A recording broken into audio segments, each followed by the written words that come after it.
Welcome to On Spec, where you'll hear stories that bring you closer to the globe. I'm your host, Fariba Nawa. In this season, we're taking you on a deep dive to discover how ordinary people are impacted by fake news. When the media covers disinformation, they tend to focus on election rigging or trolling on social media. We wanted to go way beyond that narrative by talking to real people on the ground. On Spec went to 7 countries to meet people on both sides of the information divide. The journalists met the truth tellers fighting back against disinformation, and they got to know people who absolutely agree with fake news to find out where their beliefs come from. Then they sat down the 2 people on opposing sides to talk to each other, face to face. Can they find common ground? For this episode, we go to Russia, a country that has become infamous for sowing disinformation abroad.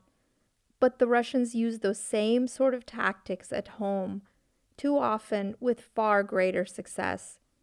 One of Russian state media's main targets is the LGBTQ community. In many cases, Russian media directly advocates hate against gay people. Journalist Theo Merz takes us to Moscow to figure out what's it like to be gay in Russia. I should be able to tell you what it's like to be gay in Russia, because I am gay and I am in Russia. But the fact is that I can't, and I never really know what to say when people ask me this. I think that's because there are 2 Russias. There's the Russia of my professional life, the country that I see as a journalist. It's a place where the LGBTQ community is attacked by vigilante groups, and gay people have to flee abroad because of concerns about their safety. It's a country where police arrest gay rights activists in the streets if they dare to protest. Russian police detained as many as 30 gay rights activists who took part in an unsanctioned rally in St. Petersburg. This is the Russia you might already have heard about, even if you haven't travelled here. It's a country where there's a lot of disinformation about gay people, spread by homophobic reports on state television that reach millions of Russians in their homes.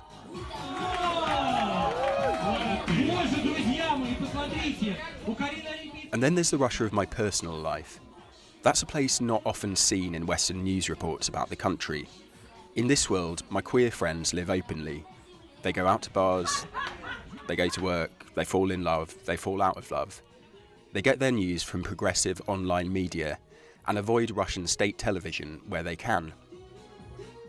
In a way, gay life in Moscow isn't that different from gay life in London or Paris, only here it's set against the backdrop of constant state-sponsored homophobia. That means doors to gay clubs are unmarked, and you won't see any rainbow flags on the streets outside.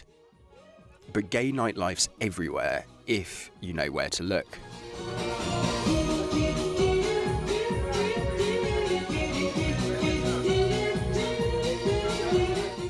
This drag bar is just down the street from my flat in Moscow. The drag queen you can hear is dressed up as a grumpy Russian cleaning lady, and she's singing about her work. The bar's down a set of stairs in a basement, and there's no signage from the outside. It's on a street off Tverskaya Ulitsa, the main road in Moscow, that leads right down to Red Square and the Kremlin. From the outside, it looks as if the only thing down the stairs is a florist. So the bar's hidden, but it's still there. And it's far from the only place like it in the city. I'm not just talking about clubs, but also gay community spaces, LGBT film festivals, and sexual health services that cater to gay people. So, what's it like to be gay in Russia? Well, personally, in the morning, I might do an interview with a gay man who's fled the country after authorities threatened to take his children into care. And then in the evening, I'll go out for drinks with my gay friends and head out to a queer party in a club in central Moscow. In a way, I'm always travelling back and forth between 2 different Russias.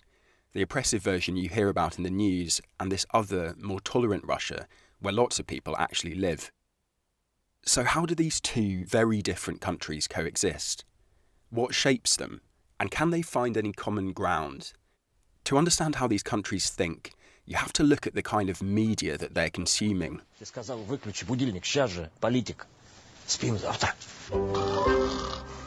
This is a video that was released just before Russia's last presidential election in 2018. It's in support of Vladimir Putin, and from a Western perspective, it's odd to say the least. There's this slightly pudgy, middle-aged man who says he's not planning on voting. Then he goes to sleep and wakes up in a nightmare future where Putin's no longer the president. In his nightmare, he's running around his apartment in a dressing gown. An army general comes to his door and tells him he has to enlist. And his son asks for some insane amount of money to pay for security at his school.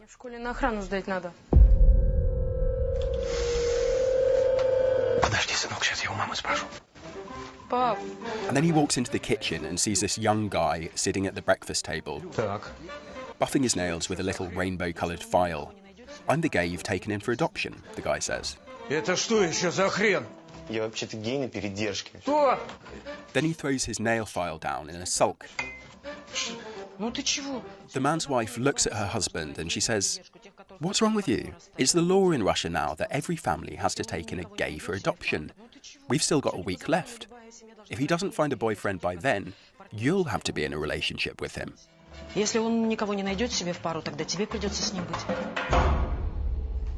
The middle-aged man's looking around in horror and confusion. "The law's the law," the gay guy says. Закон есть закон. Then he bites down suggestively on a banana. The video seems like a sitcom, and I have to admit that I laughed when I first saw it. But the message is serious and it's clear. We're protecting you from the gays who pose a threat to our conservative, moral way of life. We are protecting you from the progressive West, where anything goes and where they support LGBT rights. Vote for us.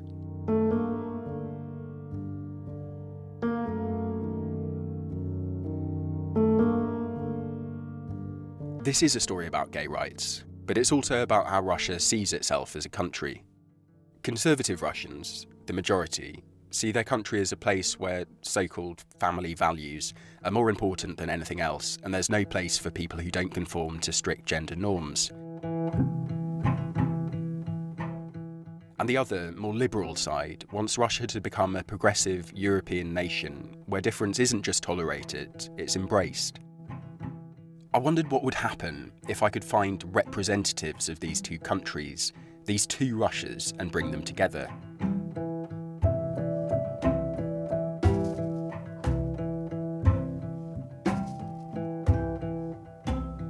I arranged to meet up with a young woman named Polina.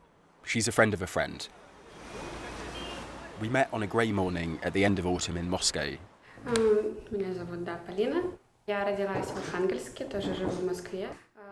Polina's 22 years old and a university student who originally comes from the far north of Russia. I wanted to talk to her because she mainly gets her news from state media. She's conservative and she's a supporter of Vladimir Putin. Я занимаюсь филологией, если так скажем, я филолог. She's obviously intelligent and well-read.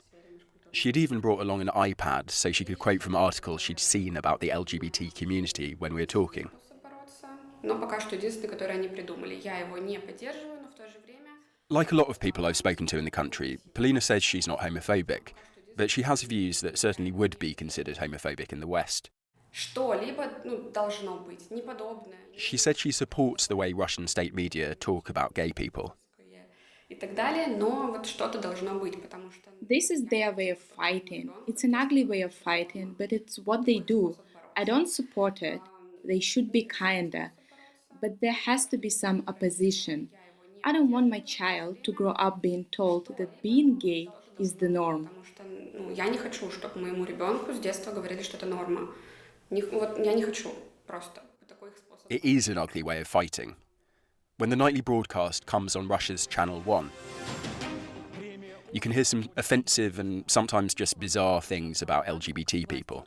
Ей не угодило мороженое с таким названием, якобы это пропаганда ЛГБТ. Началось с того, что она пожаловалась. This is a news report about a rainbow-coloured ice cream that some suggested was out to change the sexual orientation of consumers. The ice cream makers even had to come out and defend themselves, saying they just like rainbows, after Putin himself got involved. But much more than the straight-up fake news about what's going on inside Russia, there's a constant drip of distorted news about LGBT rights in the West. And the way the state media here spins it, it's as if these Western ideas are on their way to invade Russia.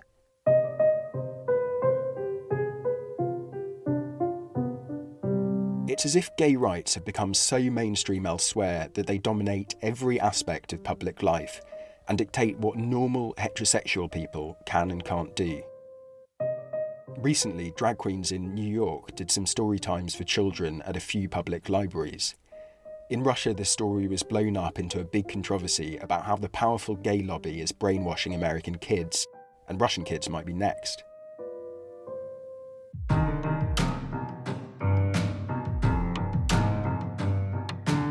State media has a baseline of homophobia all the time, but it really ramps this up when there's an election or when there's a political crisis in Russia, like anti-Kremlin protests.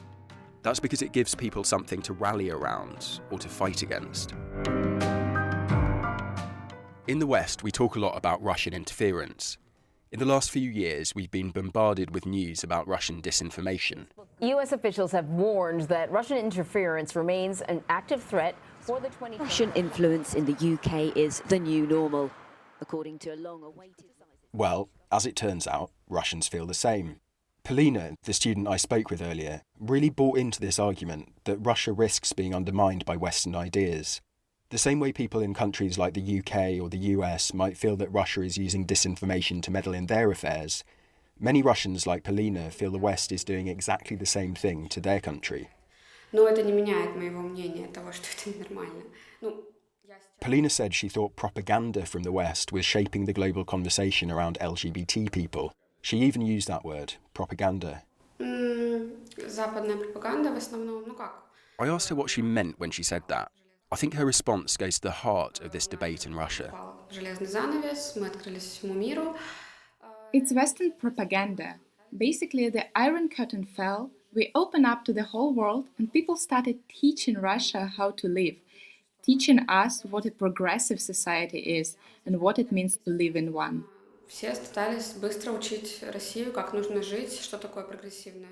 It's modern films, it's modern TV shows. I watch Netflix, and it's just not possible for them to release a series where there isn't a homosexual couple, where there isn't a black character or a disabled character. You just can't do it. Нельзя выпустить сериал, где не будет гомосексуальной пары, где не будет черного человека, где не будет инвалида. Ну нельзя. Тот же Netflix, я его смотрю. I really wanted to know what Polina might say to someone from the other side, someone who believes in a different set of values. But first I needed to find a person who might be up for it, which isn't exactly an easy task here. So I met up with a Russian named Pyotr, who I know through a friend, to talk more about this. He's 33 and he works as a psychotherapist in Moscow. Originally, he's from a city called Irkutsk in Siberia. Pyotr jokes that he's a triple minority. He's got blue eyes, he's got red hair, and he's gay. His views are the opposite of Polina's. He's liberal, he doesn't support Putin, and he gets his news from progressive online outlets. Pyotr told me about coming out to his mum and how the way state media reports on gay people had complicated that.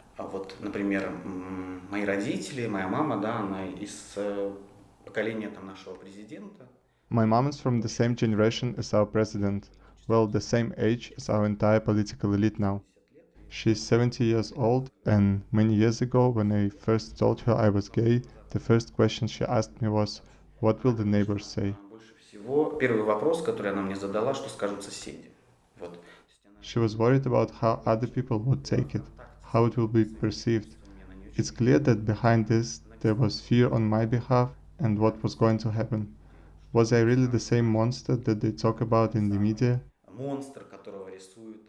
Was I really the terrible person that they show there? When you see LGBT people in the media, it's always negative. The image is of a person who is promiscuous, who is always changing their sexual partners, who can never have a stable relationship and who can't love.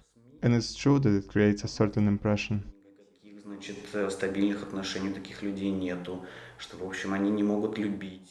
The impression you get about LGBT people from Russian state media is of someone whose lifestyle is at odds with the traditional conservative values that Putin says he's defending. It's someone who can never have a family. It's a person who's morally bankrupt and just doesn't have a place in the Russia that state TV tells people they live in. If you take your own feelings out of the equation and just listen to what the media says, then what you see are monsters. Creatures who are always looking for something without seeming to know what they want.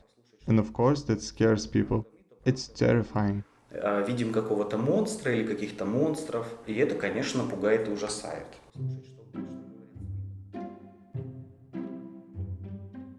It's not just news reports that build up this impression. I'm from the UK, but I've been living in Russia for the last 3 years. When I speak with people here, I sometimes realise they have very homophobic views, even if we have similar opinions on other issues, like immigration or foreign affairs. So I guess you could say that over these 3 years, I've built up a bit of a tolerance for intolerance. I tend not to challenge opinions I find offensive here in the same way I absolutely would if I was still in the UK. I know this is a different context. I appreciate that I'm a foreigner.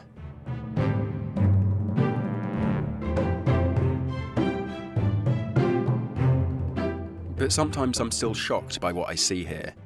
I speak Russian, but I'm not a native speaker. And sometimes I think, surely I must have misunderstood that. Surely that can't be what they actually said. I had one of those moments recently when I was walking along a street in central Moscow. I saw a bakery with a sign above the door that said "Pidorasam vchod vospreshon," or "No faggots allowed." When I got home, I googled the shop and found it was part of a chain of stores that's run by a homophobic businessman named German Sterligov.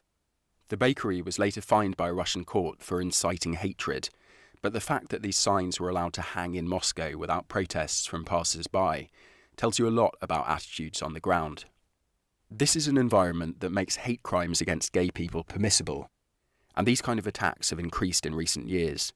The most extreme example is the gay purges in the Autonomous Republic of Chechnya. Horror stories from gay men and women inside Chechnya confronting a man. Gay men were rounded up by security services, tortured, in some cases killed, or forced to flee the country. They put bag on my head and he said that it's my last seconds. There's even been anti-gay legislation, like the 2013 gay propaganda law, which makes it illegal to promote, quote-unquote, non-traditional sexual relationships to minors.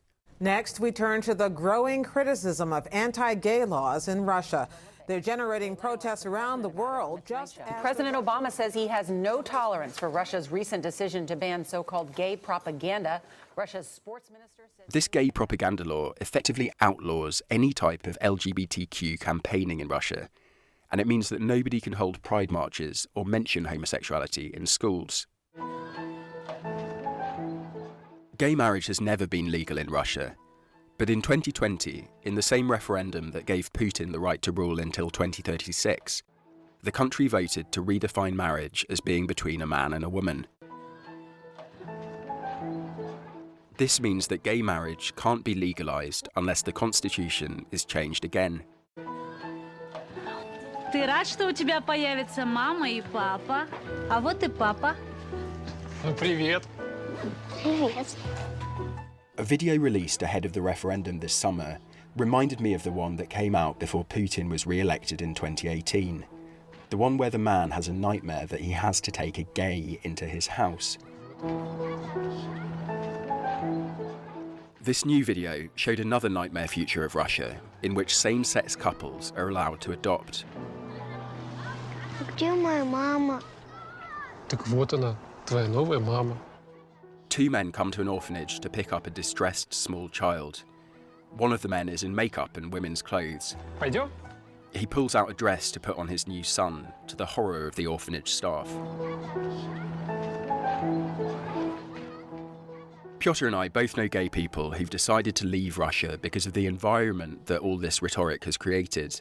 Pyotr himself doesn't have any plans to emigrate, but when he spoke to a couple of friends who had left the country, It helped him understand his own experiences as a gay man in Russia better. Ну, интересно, что вот буквально где-то через полгода жизни... They told me this interesting thing. They went abroad, and then after 6 months they have noticed something was missing.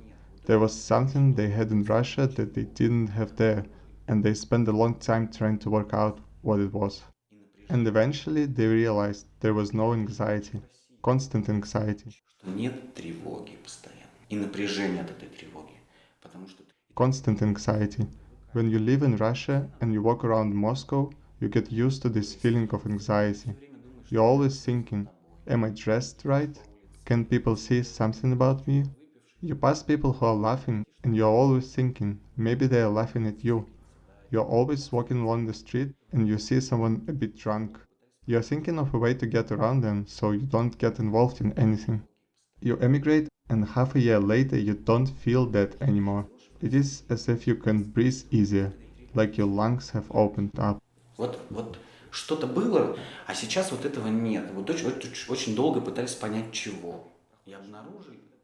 Even though life might be easier abroad, Pyotr doesn't want to leave his home and his family. Why should he?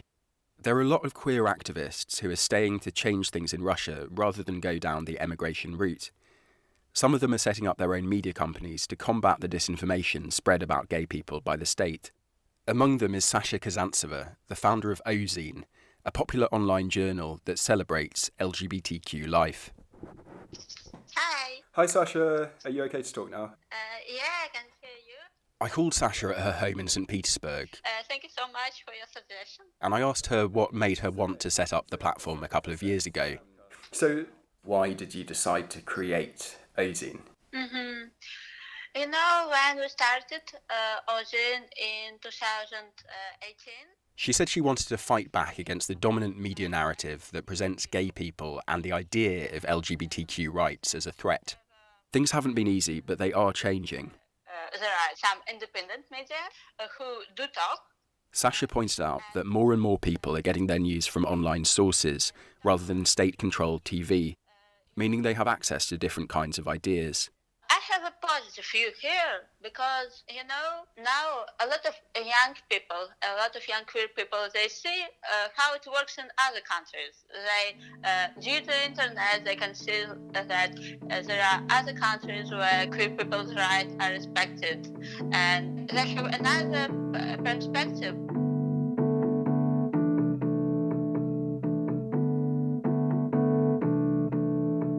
I said at the start of this podcast that I wanted to bring together representatives of the two Russias. I wanted to see what kind of common ground they could find. There were plenty of virulent homophobes in Russia, and I could have set one of them up with Sasha and watched the sparks fly. My first thought was of Valentina Bobrova, a far-right anti-LGBT campaigner. I met her a few months ago after she launched a campaign against a theatre company that had made a show about Russians who came out as gay. Мама, я хочу сказать тебе одну очень важную вещь. Valentina and her supporters tried to have the company charged for spreading gay propaganda. They broke into performances and they threw a stink bomb through the window of the theatre during another play.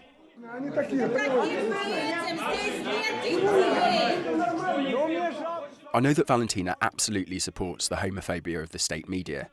If anything, she thinks it doesn't go far enough in its attacks on gay people. This is what she said when I gave her a call. Я уверена, что наше мнение разделяет 90 с лишним % населения России. I'm sure that our opinion is shared by more than 90% of the Russian population.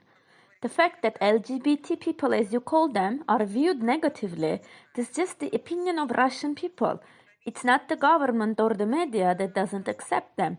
It's that such a way of life, this orientation, is considered shameful. It's impossible to change this public opinion that has been held for centuries. Это общественное мнение, которое сложилось веками. Valentina and Sasha are obviously coming from completely different worlds. In a way, it would have made sense to bring them together. But I didn't want to do that for two reasons. One, because of concerns about safety. Anti-gay campaigners have attacked gay rights activists, either physically or with online campaigns of abuse. And secondly, because I'd heard these sort of interactions just turn into shouting matches so many times before in Russia, and I didn't really think it would be productive.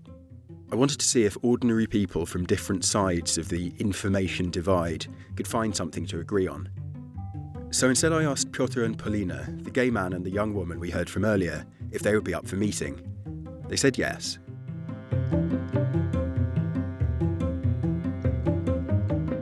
I booked a meeting room in the centre of Moscow. Given that I didn't really know how this was going to play out, I didn't want to suggest doing this in someone's flat. Part of me thought that this could still blow up into a state media-style shouting match.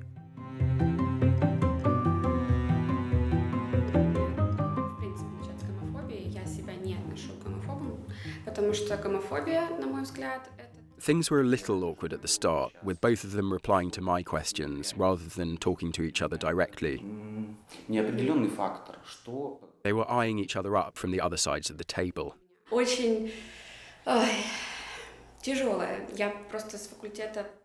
I started off by asking what Piotr and Polina thought of the campaign ad before the referendum on constitutional changes this summer, the one that showed a grotesque caricature of a gay couple coming to pick up a child from an orphanage. Piotr jumped in first. I found the video pretty disgusting. For a while, I was even scared. I felt frightened and upset that things like that were being filmed at all.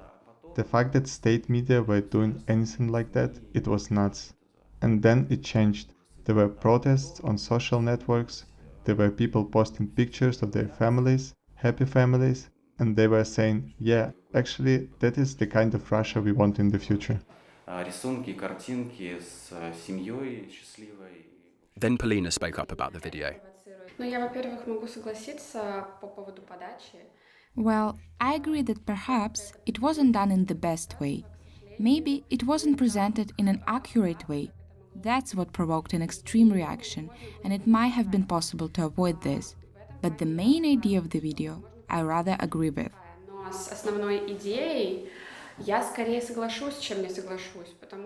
Polina said that the main idea of gay parents raising children really did bother her. I believe that in such a family, a child can't have a well-rounded upbringing, because the family itself isn't well-rounded.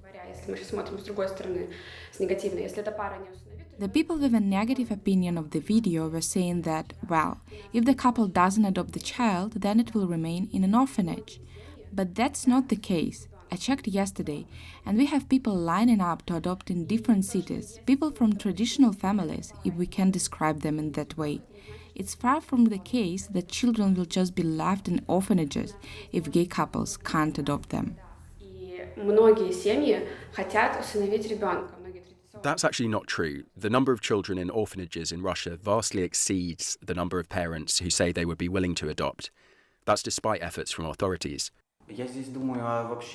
Piotr didn't pick Polina up on that. Instead, he wanted to talk about why she thought gay people shouldn't be able to raise children.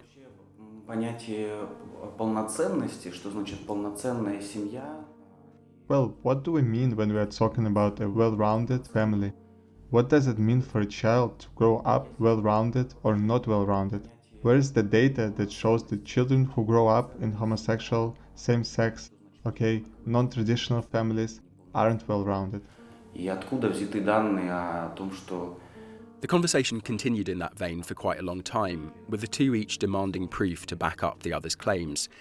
And it's the same kind of conversation between people all around the world who disagree on gay marriage and gay adoption. What's natural? Do men and women play unique and unchangeable roles when it comes to bringing up a child?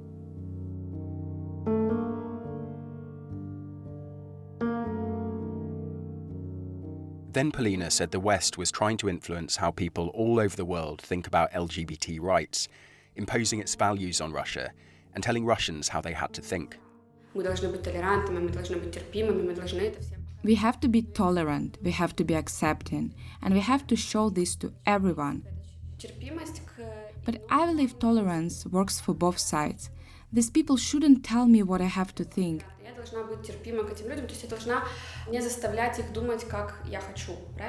I have my own opinions. I won't say to you, why are you like that? It's not right. I don't want you to be like that. Get out. I won't say that to anyone. But if, for example, you go out on the streets with a flag and start shouting and forcing me to agree with you, then that for me is not tolerant. This whole craze for tolerance, it seems to me that it's actually intolerant. Давайте жить спокойно. Все. Ну тогда давайте уберем понятие брака. Piotr was calm. He didn't raise his voice or lean in to make his argument, but he wasn't buying it. Реакция была такая же. Окей, я согласен, да. Если эта история, ну как бы она... Okay, then you have to stop talking about marriage. When you are in a group of people, stop talking about your boyfriend or your husband, because that's imposing your way of life on me. You say don't go out with your flags, don't shout, but you are going out with your flags all the time. Every time you go out with a boyfriend and kiss or hug him in the street, there is a heterosexual pride in the country every day. Мне кажется, довольно неверна. То есть вы считаете, что это нормально? Ну, хорошо, что дети... Polina went on to say that her point of view was the majority view, and it was founded on tradition, nature, physiology, and, I'm quoting here, Russian values that are handed down by birth from our ancestors.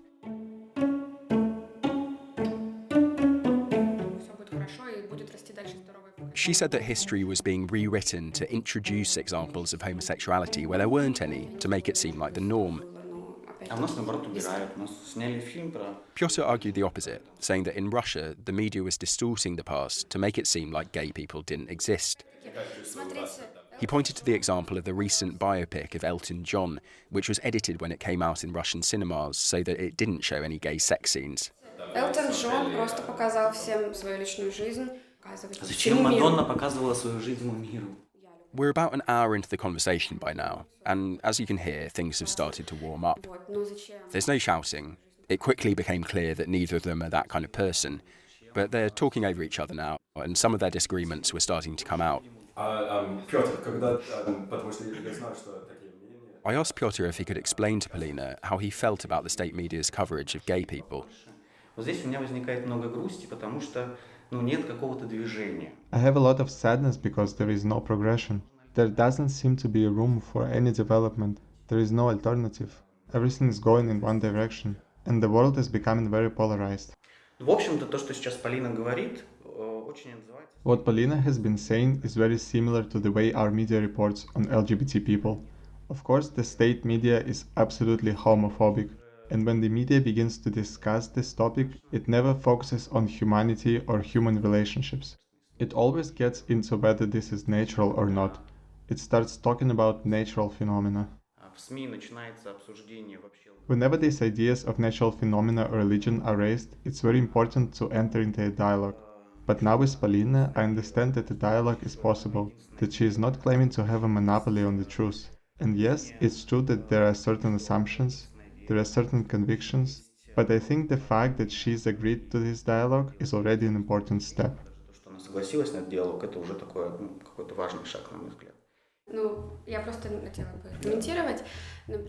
In general, I don't think of myself as homophobic. Homophobia, in my opinion, represents an extreme point of view, and extremes, in my opinion, are never good. That's what I feel strongly about. Not the people themselves. I don't say that all these gay people are bad. I don't say I don't like them or that I don't want to see them. I don't think they should be killed, as many people do think, unfortunately, in Russia. That's not right. It's natural that everyone has the right to exist and the right to their opinion. We shouldn't hate people. Но в то же время я понимаю, о чем говорит Петр в плане СМИ. I do understand what Piotr is talking about in terms of the media. And perhaps to some extent, I agree that the topic should be presented in a different way. It's not correct and it's not tolerant, much as I dislike this word. Толерантно, хотя не люблю это слово. Polina said she understood how journalism worked. She had a rather cynical view of it. СМИ такая сфера, не в обиду вам сказано, очень... She apologised for what she was about to say, in case it offended me as a journalist. I wasn't offended, actually. I've heard much worse. Нет задачи, так скажем, осветить. The task of journalists now isn't to enlighten. Their task is to attract attention and to produce any kind of reaction, whether that's negative or positive. As long as there is a reaction of some kind, it's good. Какой-то реакции, что это хорошо.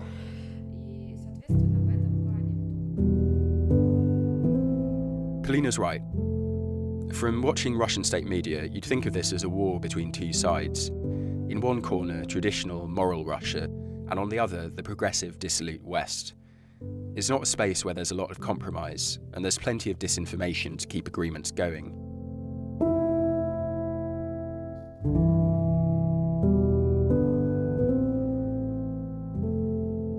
I don't kid myself that Pyotr and Polina would ever be friends, or that they probably ever would have met outside of this artificial discussion. But I know they both appreciated meeting each other.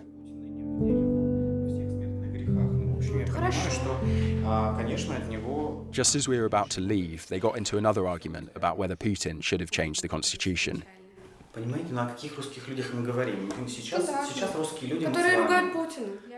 Clearly, they were on different sides of the debate.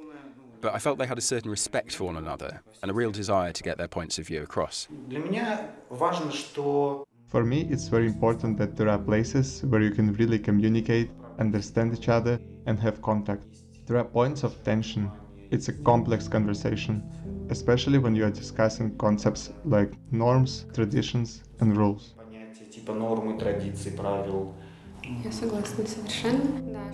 I completely agree. When you look through another person's eyes, it helps you somehow try to understand his life and what this person needs.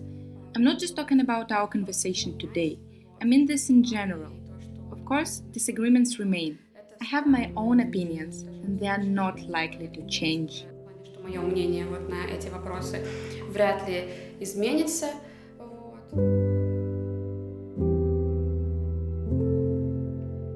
Personally, and perhaps I'm being optimistic here, I agree with Sasha Kazantseva, the editor of Ozone, when she said that Russia will inevitably become less homophobic as fewer people get their news from state TV. But even if they don't, the conversation between Pyotr and Polina gave me some hope that these two Russias I talked about can come together and find even a small bit of common ground, if they really want to.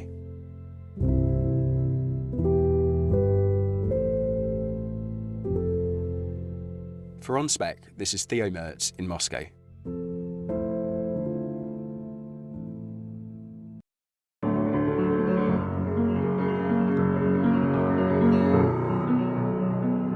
Thanks, Theo, and thank you all for listening. If you still want to know more about what it was like to do this story in Russia, we'll be doing a live discussion with Theo on Instagram, and you can ask him questions. So many generous and talented folks helped out with producing this episode. Levi Bridges, Elisa Resnick, and I edited. Levi produced and mixed this story. Thanks to Daria Shamanova as Polina, Alexei Babets as Pyotr, Elisa Avagyan as Valentina. They volunteered their time to do voiceovers. It's March and Women's Month, so our next story will be in honor of women fighting against sexism and misogyny. We'll take you to Brazil inside one family's struggle where women have been debunking fake news about feminism. We want to hear your feedback on Apple Podcasts and would love it if you share this episode with your family and friends.